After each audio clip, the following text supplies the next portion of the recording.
إلى ربك فارغب صدق الله العظيم.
اللهم صل على سيدنا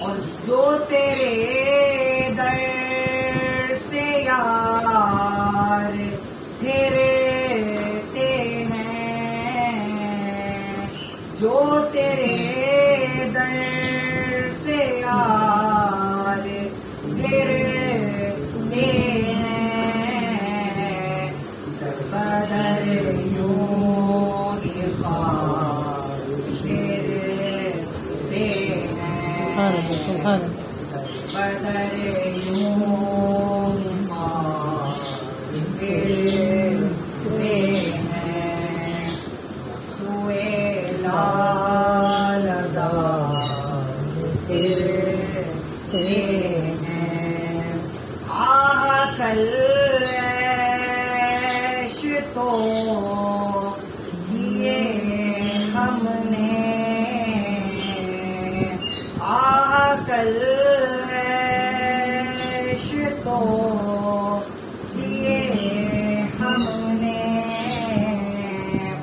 آج وہ بے قرار پھرتے ہیں، آج وہ بے قرار پھرتے ہیں، اس گلی کا گدا میں جس میں، اس گلی کا گدا وہ میں جس میں مانگتے تاجدار پھرتے ہیں، مانگتے تاجدار پھرتے ہیں، تاجدار پھرتے ہیں، ہائے غافل وہ کیا جگہ ہے جہاں، ہائے غافل وہ جگہ ہے جہاں، پاس جاتے ہیں چار پھرتے ہیں، پانچ جاتے ہیں چار پھرتے ہیں، وہ سوئے لزار پھرتے ہیں۔ کوئی کیوں پوچھے تیری بات رضا، کوئی کیوں پوچھے تیری بات رضا، تجھ سے اٹھتے ہزار پھرتے ہیں، تجھ سے اٹھتے ہزار پھرتے ہیں، سبھی لوگ آگے لذا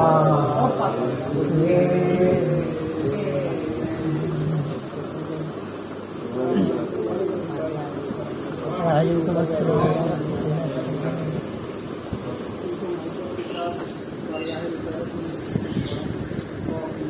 اللهم صل على سيدنا شفيعنا حبيبنا مولانا محمد وبارك وسلم صلى الله عليه وسلم وحبيبنا صلى الله عليه وسلم۔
آگے آئیے آئیے نا۔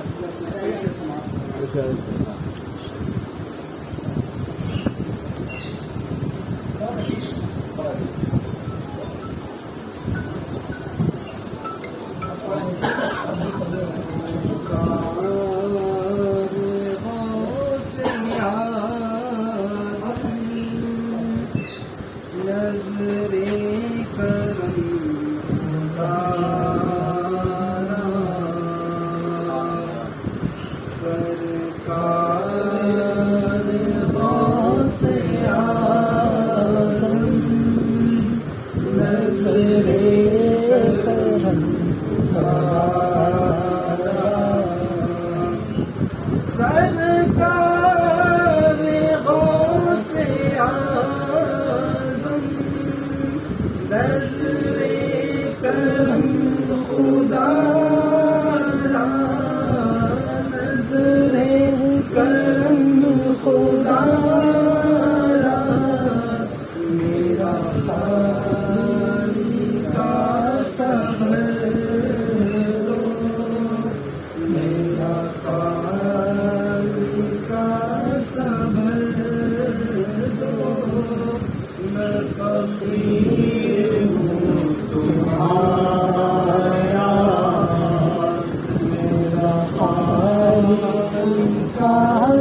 یہ دنیا ایسے سخی کا منگتا خوف الورا کا منگتا پھرتا ہے مارا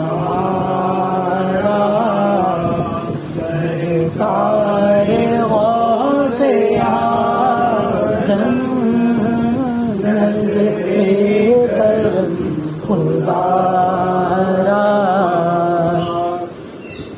اور یہ عطائے دستگیری کوئی میرے دل سے پوچھے یہ عطائے دستگیری کوئی میرے دل سے پوچھے وہی گئے مدد کو وہی آ گئے مدد کو جان جہاں پکارا سرکار غوث اعظم نظر کرم خدا اور یہ تیرا کرم ہے یا غوث جو بنا لیا ہے اپنا یہ تیرا کرم ہے یا غوث جو بنا لیا ہے اپنا کہاں جس کہاں سلا تمہارا سرکار غوث اعظم نظر کرم خدا میرا خالی کا صبر تو میں فقیر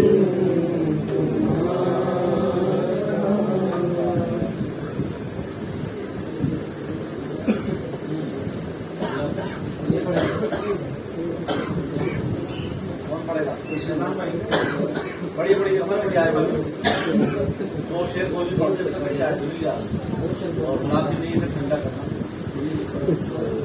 دو شیر کو بھی پڑھتے تھے ان شاء اللہ میں بڑے دیکھ جب پڑھے یہاں ہے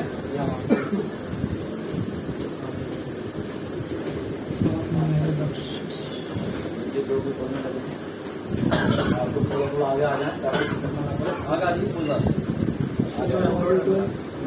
وعلیکم السلام ورحمۃ اللہ وبرکاتہ اللهم صل على سيدنا شفيعنا محمد وسلم وبارك وسلم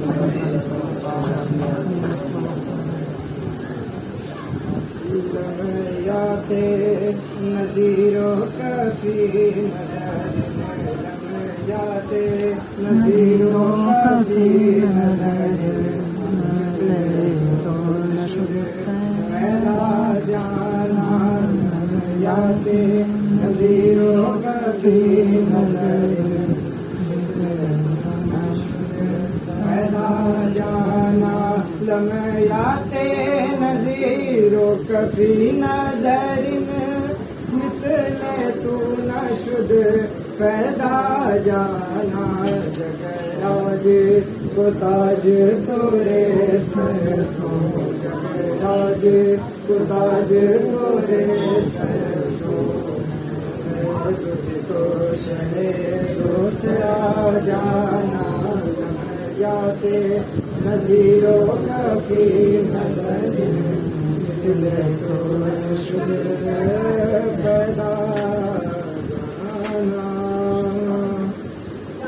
ارے البحر علا والموج طغى والبحر علا والموج طغى من بے کس طوفان شروع البحر علا والموج طغى من بس طوفان ہوش ربا مجدار میں ہوں یا رسول اللہ مجدار میں ہوں یا حبیب اللہ مجدار میں ہوں یا یاسین مجدار میں ہوں یا سراج سبحان اللہ. اور لگا جانا یاتے نذیر و کبیر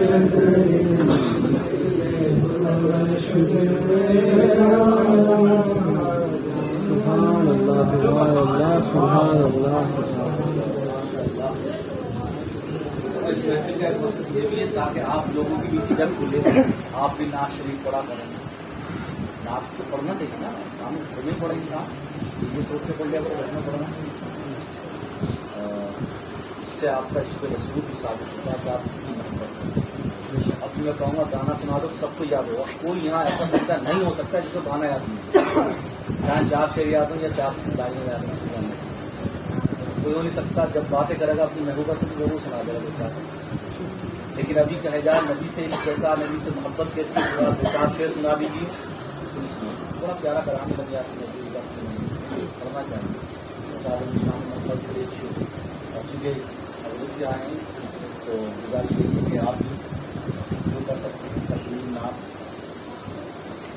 آپ سن کے اجازت. علماء کرام, حافظ کرام, طلباء کرام, السلام علیکم.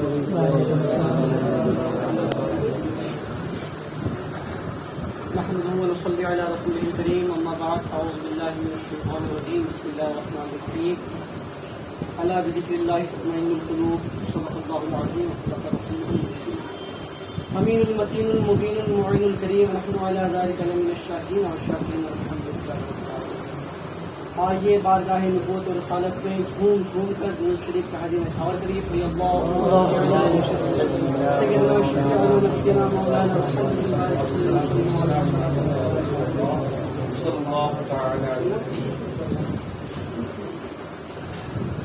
علامہ ارشد القادری علیہ الرحمہ کی لکھی ہوئی لکھا ہوا ایک کلام آپ کی سماعتوں کے لیے حوالے کرنے جا رہا ہوں. بڑا ہی سنجیدہ اور بڑا پیارا کلام ہے. آپ فی الحال دعا کریں کہ کیا کہتے ہیں اس کو بدنی ہم لوگ کہتے ہیں. تو اس نے تھوڑا سا اپنی محبت کا اظہار کیا ہے. تو سب اللہ کی مرضی سے ہوتا ہے, اللہ کی مرضی سے آیا ہے اور اللہ کی مرضی سے یہ ٹھیک بھی ہو جائے گا. آپ اس پر غور نہ کریں, کلام پر غور کریں, انشاءاللہ بڑا مزہ آئے گا آپ کو.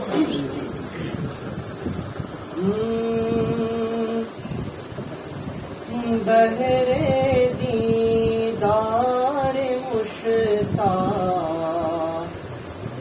ہے ہر نظر, بہرے دیدار مشتاق ہے ہر نظر. دونوں عالم کے سرکار آ جائیے, بہرے دیدار مشتاق ہے ہر نظر. دونوں عالم کے سرکار آ جائیے. چاندنی رات ہے اور پچھلا پہر, دونوں عالم کے سرکار آ جائیے. سامنے جلوہ گر پہ کرے نور ہو,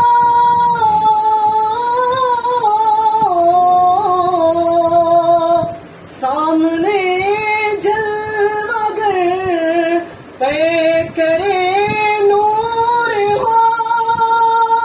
منکروں کا بھی سرکار شک دور ہو, منکروں کا بھی سرکار کارشک دور ہو کر کے تبدیل ایک دن لباس بشر کر کے تبدیل ایک دن لباس بشر دونوں عالم کے سرکار آ جائیے آقا آ جائیے آقا آ جائیے آقا جائیے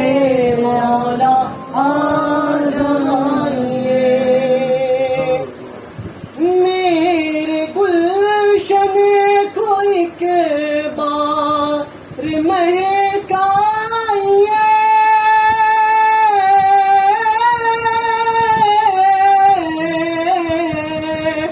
میرے گلشن کو ایک بار مہکائیے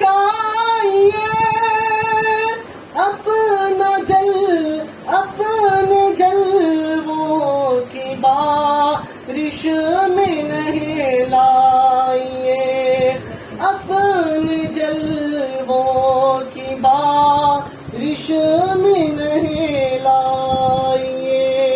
اور دیدہ شوق کو کیجیے پارور دونوں عالم کے سرکار آ جائیے آقا آ جائیے آقا آ جائیے مولا آ جائیے آقا آ جائیے اور شام امید کا اب سویرا ہوا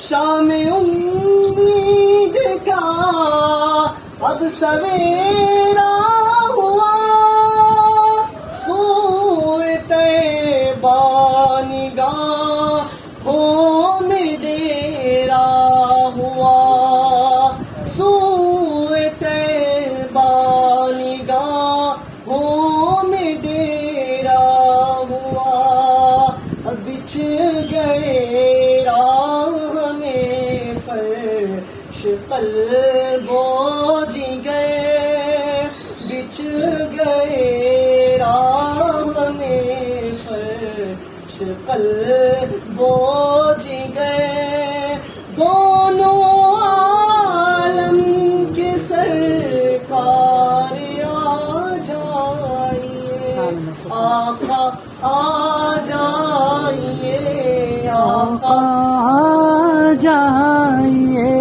آقا آ جائیے مولا آ جائیے اور مکتب آپ کے سماعت کے حوالے ہے کہ شام غربت ہے شہر خاموش ہے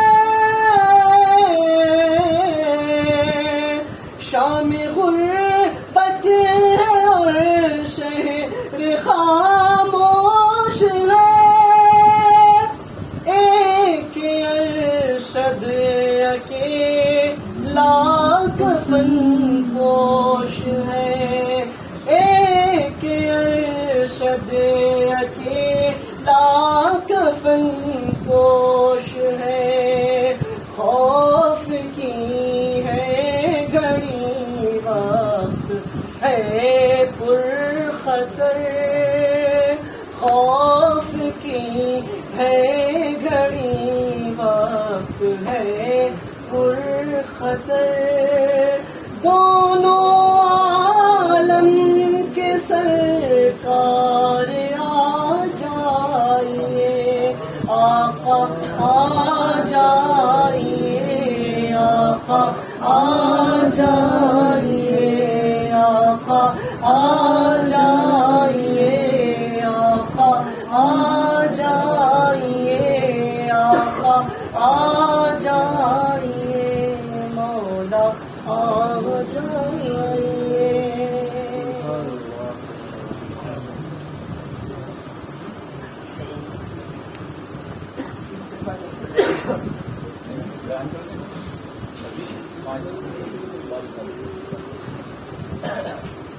اللہ بذکر اللہ تطمئن القلوب. صدق اللہ العظیم. پڑھیے درود پاک اللہم صلی اللہ علیہ وسلم.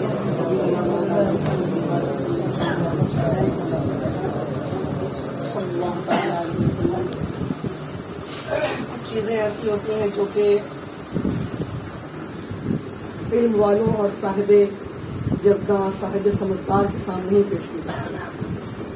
تو میں نے یہ جو کلام پڑھا یہ ایسا کلام ہے جو سب کو سمجھ نہیں آتا، لیکن آپ سب الحمدللہ اردو داں، کچھ عربی داں بھی ہیں، کچھ فارسی داں بھی ہیں اور انگلش داں تو سب ماشاءاللہ دیندار سب. چونکہ ایسی مجلس میں اور ایسی جگہ پر بیٹھے ہیں تو اس بات کی اپنے آپ میں ہی ایک ثبوت ہے کہ حقیقت میں ایمان والے اور پختہ عقیدگی کا اظہار کر رہے ہیں. حضرات، میں نے جس آیت کریمہ کی تلاوت کرنے کا شرف حاصل کیا، الا بذکر اللہ تطمئن القلوب، یعنی ہوشیار ہو جاؤ، خبردار ہو جاؤ کہ اللہ کے ذکر کے بغیر تمہیں دلوں کو چین و سکون نہیں مل سکتا. آپ کے پاس پیسے آ سکتے ہیں، آپ کے پاس صوفے، آپ کے پاس مخمل کے بستر آ سکتے ہیں، آپ کے پاس اچھے تکیے ہو سکتے ہیں، آپ کے پاس دنیا بھر کی آسائش و آرام کی اشیاء ہو سکتی ہیں، لیکن دلوں کے اضطراب کو اگر آپ ختم کرنا چاہتے ہیں تو اس کے لیے شرط ہے کہ اللہ کا ذکر کریں. اور اسی ضمن میں ایک اور بات یہ بتانا چاہتا ہوں کہ نبی کریم صلی اللہ تعالی علیہ وسلم کا ذکر بھی اللہ کا ذکر ہے. تو گویا اگر آپ حضور پر درود پڑھتے ہیں، حضور کی باتیں کرتے ہیں اور حضور کے چاہنے والوں کی باتیں کرتے ہیں تو بھی آپ کیا کر رہے ہیں؟ عبادت کر رہے ہیں، اللہ کا ہی ذکر کر رہے ہیں. بات وہیں پہنچتی. تو میں زیادہ آپ کا وقت نہیں لوں گا، لیکن اس ضمن میں ایک بات ضرور حضرت بلال رضی اللہ تعالیٰ عنہ سے متعلق بتانا چاہوں گا. حضرت بلال رضی اللہ تعالیٰ عنہ، آپ کے والد کا نام حضرت رباح تھا. آپ مکہ مکرمہ میں در بدر بھٹکتے بھٹکتے عبداللہ بن جدعان جو کہ آپ کا پہلا مالک تھا، عبداللہ بن جدعان نے حضرت بلال رضی اللہ تعالیٰ عنہ ایک مرتبہ کام کر رہے تھے، حضرت ابوبکر صدیق رضی اللہ تعالیٰ عنہ کا گزر ہوا ان کے پاس سے. میں بڑی تیزی سے اپنی باتوں کو مکمل کروں گا، آپ حضرت دھیان سے میری باتیں سنیں. حضرت بلال رضی اللہ تعالیٰ عنہ کو حضرت ابوبکر صدیق رضی اللہ تعالیٰ عنہ نے اسلام کی دعوت دیا، اسلام کی دعوت دیا، اور حضرت بلال رضی اللہ تعالیٰ عنہ نے نہیں دیکھا تھا حضور صلی اللہ علیہ وسلم کو، کچھ نہیں دیکھا تھا، لیکن آپ ایمان لے آئے تھے. لیکن آپ کی ایمان لانے کا واقعہ جو ہے وہ ظاہر نہیں ہوا تھا، وہ عیاں نہیں ہوا تھا. تو حضرت بلال رضی اللہ تعالیٰ عنہ ایک مرتبہ حضرت امیہ بن خلف نے کسی کام سے بھیجا تو آپ نے کیا کہا؟ آپ بت خانے بھیجا اور آپ نے بت کو اٹھا کر کنکریوں سے مارا اور کہا کہ یہ جو خود اپنی حفاظت نہیں کر سکتی وہ میری حفاظت کریں گے، وہ میرے خدا بنیں گے. تو ایسا نہیں ہو سکتا. تو جیسے ہی امیہ بن خلف کو اس بات کا پتہ چلتا ہے تو امیہ بن خلف کیا کرتا ہے کہ عبداللہ بن جدعان کیا کرتا ہے کہ امیہ بن خلف سے، یہ جو حضرت بلال کے دوسرے اور آخری غلامی کے ماحول میں جب حضرت بلال رضی اللہ تعالیٰ رہتے ہیں تو آخری جو سردار ہوتا ہے وہ امیہ بن خلف ہوتا ہے. تو عبداللہ بن جدعان کس سے؟ امیہ بن خلف سے راتوں رات بھیج دیتا ہے کہ عبداللہ بن جدعان یہ حضرت بلال رضی اللہ تعالیٰ کو لے جاؤ، تم ایسے ہی لے جاؤ، فری میں لے جاؤ، لیکن اس سے میری جو عزت ہے یہ باقی نہیں رہے گی. اگر لوگوں کو پتہ چل جائے گا کہ میرا جو غلام ہے وہ ایمان لے آیا ہے، مسلمان ہو گیا ہے. حضرت بلال رضی اللہ تعالیٰ عنہ کو امیہ بن خلف نے لے لیا. امیہ بن خلف کے پاس بھی یہی ہوتا ہے کہ آپ کے ایمان لانے کا واقعہ ظاہر ہو جاتا ہے. امیہ بن خلف کو جب یہ بات پتہ چلتی ہے، ان کے چاہنے والے ان کے دوسرے غلام بتاتے ہیں کہ امیہ تیری ساری عزت مٹی میں مل جائے گی اگر زمانے کو پتہ چل گیا کہ تیرا غلام ایمان لا چکا ہے، تیرا غلام مسلمان ہو چکا ہے. تو وہ بلاتے ہیں. حضرت بلال رضی اللہ تعالیٰ عنہ کے اوپر جو ظلم و ستم کا پہاڑ ٹوٹتا ہے آپ سب سنتے ہیں، آپ سب جانتے ہیں کہ اس کے باوجود وہ رکتے نہیں ہیں. وہاں پر ابو سفیان، اس کے علاوہ جتنے بھی کفار، ابو جہل، ابو لہب، جتنے بھی کفار ہیں سارے اکٹھے ہوتے ہیں. حضرت بلال رضی اللہ تعالیٰ عنہ کو بہت سختی کے ساتھ ان پر ظلم و ستم کیا جاتا ہے. سارے لوگوں پر کوڑے برساتے ہیں ان پر. اس سے قبل واقعہ یہ ہوتا ہے کہ حضرت عمار بن یاسر جو کہ ایمان لا چکے ہوتے ہیں پہلے، حضرت عمار بن یاسر کو سارے کفار سزا دے رہے ہوتے ہیں، لیکن جب حضرت عمار بن یاسر کو سارے کفار سزا دیتے دیتے تھک جاتے ہیں تو آخر میں حضرت بلال کو یہ حکم دیتا ہے امیہ بن خلف کہ بلال انہیں مارو، انہیں کوڑے مارو. حضرت بلال رضی اللہ تعالیٰ عنہ کہتے ہیں، وہ سوچ میں پڑ جاتے ہیں کہ بلال میں عمار بن یاسر کو ماروں، یہ تو مسلمان ہو چکے ہیں. تو حضرت عمار بن یاسر کو یہ بات پتہ چل چکی تھی کہ حضرت بلال رضی اللہ تعالیٰ عنہ ایمان لا چکے ہیں. تو حضرت عمار بن یاسر کھسکتے ہیں، لہو لہان ہوتے ہیں، آگے بڑھتے ہیں اور کہتے ہیں حضرت بلال یہ نہ کرنا کہ اپنے ایمان کا اظہار کر دینا، 4-5 تو بھی مار لے، سارے کو مار ہی رہے ہیں تو بھی مار لے. حضرت بلال رضی اللہ تعالیٰ عنہ کو پھر سے امیہ بن خلف آواز دیتا ہے کہ امیہ بلال مارو، میں نے کہا تمہیں سنائی نہیں دیتا. تو حضرت بلال رضی اللہ تعالیٰ عنہ کوڑا اٹھاتے ہیں اور یوں اٹھاتے ہیں اور دور پھینکتے ہیں اور پڑھ لیتے ہیں اشہد ان لا الہ الا اللہ واشہد ان محمد رسول اللہ صلی اللہ تعالیٰ علیہ وسلم. اور کہا حضرت بلال کہتے ہیں کہ یہ کوئی ایسا عشق نہیں ہے، یہ وہ ایسا ویسا کوئی جذبہ نہیں ہے، یہ جذبہ ایمانی ہے اور میرا یقین ہے کہ اللہ و رسول میری حفاظت کریں گے، اللہ و رسول ان کی حفاظت کریں گے. میں آج کلمہ پڑھتا ہوں اور سب کو اپنے ایمان لانے کا اعلان کرتا ہوں. تو یہ واقعہ پیش آتا ہے. اس کے بعد پھر ظلم و ستم کا آپ کے اوپر ماحول بڑھتا ہے، آپ کے اوپر کوڑے برسائے جاتے ہیں، آپ کے کندھے میں رسیاں باندھ کے مکے کے اوباش لڑکوں کے ہاتھوں میں رسیاں دے دی جاتی ہیں. بچے ان رسیوں کو کھینچ کے لے جاتے ہیں. آپ کے جسم پر لوہے کے وہ لباس پہنائے جاتے ہیں اور دھوپ میں ریت کی تپتی ہوئی دھوپ میں رکھ دیا جاتا ہے. آپ کا جسم جب لوہے سے ٹچ ہوتا ہے، مس ہوتا ہے تو آپ کو تکلیف ہوتی ہے. گزرنے والے لوگ بھی عجیب باتیں کیا کرتے، کہتے بلال کیا ضرورت پڑی تھی تمہیں ایمان لانے کی. کچھ لوگ کہتے ہیں کہ بلال اگر ایمان لے ہی آئے تھے تو خاموش رہنا تھا، ضرورت کیا تھی. ایک شخص آیا، کہا کہ بلال اگر تیرا اللہ اتنا ہی سچا ہے، تیرا عشق اتنا ہی سچا ہے، تیرا نبی اتنا ہی سچا ہے تو وہ تجھے بچاتے کیوں نہیں. اللہ اکبر. حضرت بلال رضی اللہ تعالیٰ عنہ کا متعارف ساز جملہ سماعت فرمائے.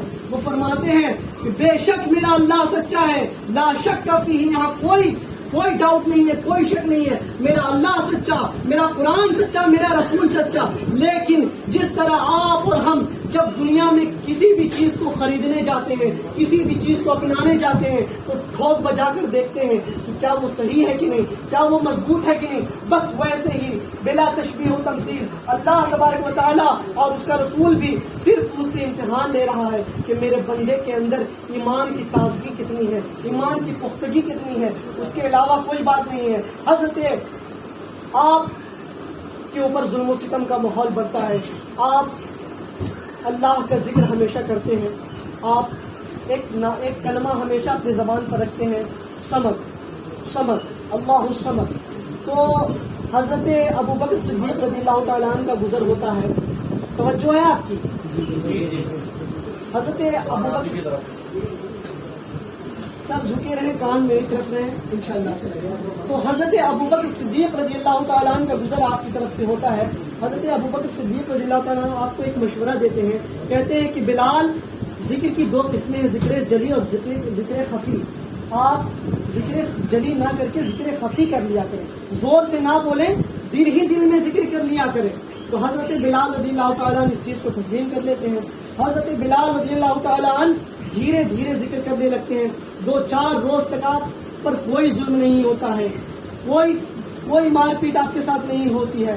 تو حضرت بلال پھر سے شروع کر دیتے ہیں، پھر سے بلند آواز میں کلمہ پڑھنے لگتے ہیں، پھر سے کہنے لگتے ہیں اللہ الصمد اللہ الصمد. پھر سے آپ پر ظلم و زیادتی بڑھ جاتی ہے. اس کے بعد اسی لیے میں نے یہ آیت کریمہ کی تلاوت کی کہ دلوں کو جو سکون ملتا ہے وہ اللہ کے ذکر سے ملتا ہے. آپ کے جسم پر چاہے جتنی بھی سکون ہو جائے، لیکن حقیقی سکون دلوں کا سکون ہے، قلبی سکون ہے۔ تو اگر آپ بھی چاہتے ہیں کہ اللہ آپ کے دلوں کو، آپ کے دماغ کو آرام دے، تو اللہ اور اس کے رسول کی طرف رغبت کیجیے، اللہ اور رسول کے چاہنے اور ماننے والوں کی طرف پڑھیے، ان کے دامنوں سے لپٹیے۔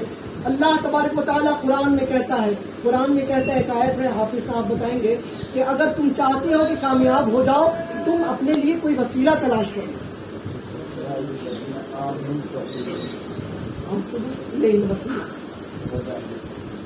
تو آپ بھی اگر چاہتے ہیں تو حضرت، اس کے آگے کی کہانی بڑی طویل ہے، میں زیادہ وقت نہیں لوں گا۔ اس کے بعد حضرت حضور صلی اللہ علیہ وسلم اپنی خواہش کا اظہار کرتے ہیں۔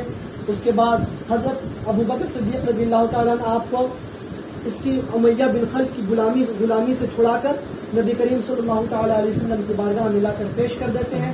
اس کے بعد سے آنے والی جو بھی زندگی رہی، اللہ اور اس کے رسول کا بس کلمہ پڑھتے ہوئے عشق میں جو گزارا ہے، کہتے ہیں ایک شعر ہے کہ نصیب ہو تو نصیب ایسا، غلام ہو تو غلام ایسا، کہ بلال میں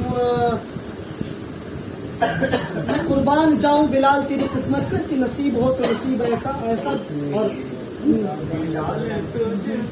بلال تجھ پر نثار جاؤں کہ خود نبی نے تجھے خریدا، بلال تجھ پر نثار جاؤں کہ خود نبی نے تجھے خریدا، نصیب ہو تو نصیب ایسا، غلام ہو تو غلام ایسا۔ تو حضرات، ایسا غلام بنیے، ایسا یقین پیدا کیجئے کہ آپ جس حال میں رہیں، آپ جس جگہ رہیں، یہ یقین رکھیے کہ ہم جیسے ہیں اللہ اور اس کے رسول کی مرضی سے ہیں۔ آج اگر ہم یہاں بیٹھے بھی ہیں تو اس میں اللہ کی مرضی شامل ہے۔ اگر کل میرا پیر ٹوٹ جائے تو اس میں بھی اللہ کی مرضی شامل ہوگی۔ کل میرے ساتھ کچھ بھی ہو جائے تو اس میں بھی اللہ کی مرضی شامل ہوگی۔ ایک شرط انسانوں کو ہمیشہ رہتا ہے، ہم کہتے ہیں کہ ہر چیزوں میں اللہ کی مرضی شامل ہوتی ہے، ہر چیز میں اللہ کی مرضی شامل ہوتی ہے، تو کیوں نہ ہم یہ کہیں کہ برائی بھی اللہ کی مرضی سے ہوتی ہے، معاذ اللہ۔ تو میں آپ کے لیے اس کے لیے ایک مثال دیتا ہوں۔ جس طرح کسی بھی چیز کو اوپر پھینکنے کے لیے جب ہم پتھر اٹھاتے ہیں تو اگر اسے اوپر پھینکنا ہوتا ہے تو اس میں آپ کی طاقت لگتی ہے، اسی طرح جب وہ نیچے آتا ہے تو اس میں کسی کی طاقت نہیں لگتی ہے۔ اسی طرح جب ہم کچھ اچھا کرتے ہیں، جب ہم کچھ نیکیاں کرتے ہیں، جب ہم اللہ کی دی ہوئی توفیق سے کچھ بھی اچھا کرتے ہیں تو وہ محض اللہ کی توفیق سے ہوتا ہے، اور اگر ہم شر کرتے ہیں، گناہ کرتے ہیں، تو وہ ہمارے نفس کی خرابی ہے، وہ ہمارے اندر کی شیطانیت ہے، وہ ہمارے اندر کی گمراہیت ہے، وہ ہمارے اندر کی خرابی ہے۔ تو اللہ اور رسول کے صدقے اللہ ہمیں اور آپ کو صراط مستقیم پر چلنے کی توفیق و رفیق عطا فرمائے۔ صلح کلیت سے تمام تر جتنے بھی خراب اور جتنے بھی بد عقائد ہیں، ایسے لوگوں سے، تمام تر لوگوں سے، ایسے لوگوں سے اور ایسے عقائد سے اللہ محفوظ عطا فرمائے۔ اللہ ہمارے عقائد کی، نظریات کی، ہمارے مکین و مکان کی، ہمارے عبادت گاہوں کی، ہمارے قرآن کی، سب کی حفاظت عطا فرمائے، ہمارے ایمان پر ہم سب کا خاتمہ عطا فرمائے، اور ہم سب کو صراط مستقیم پر چلائے۔ بولنے میں، سننے میں، کہنے میں کسی بھی قسم کی اگر غلطی ہو گئی تو میں اعلانیہ توبہ کرتا ہوں۔ استغفر اللہ ربی من کل ذنب واتوب الیہ، اشہد ان لا الہ الا اللہ واشہد ان محمدا عبدہ ورسولہ، وما علینا الا البلاغ۔ السلام علیکم۔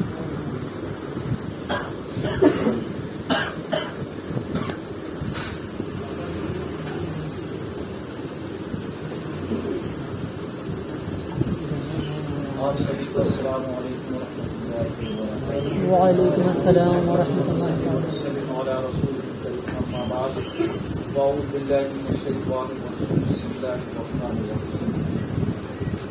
یا ایھا الذین آمنوا اتقوا اللہ وکونوا مع الصادقین، صدق اللہ مولانا العظیم۔ آج سب سے پہلے آقا نامدار فخر اعظم بنی آدم رحمت العالمین مجسم صلی اللہ تعالی علیہ وسلم کی بارگاہ بے نسبنا میں ہر ایک مشرک کا نذرانہ پیش کریں۔ اللهم صل على سيدنا شفيعنا مولانا